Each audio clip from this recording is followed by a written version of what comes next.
select the default cube, X key, delete. Let's add a plane, jump into edit mode,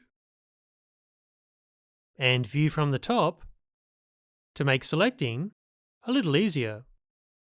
Right mouse click and subdivide 3 times. In vertex select mode, let's click and drag over these points, X key, delete vertices. We now have a square hole. Let's open up the preferences. In the add-ons, search for LoopTools and activate it. Jumping into Edge Select mode, hold down Alt or Option and click on an edge to select the ring. Right mouse click and notice we have a new entry for LoopTools.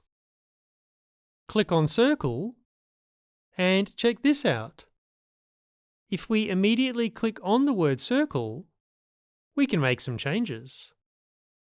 Adjust the influence to make it less circular, activate radius, and dial in a specific number. I hope that helps. Catch you later.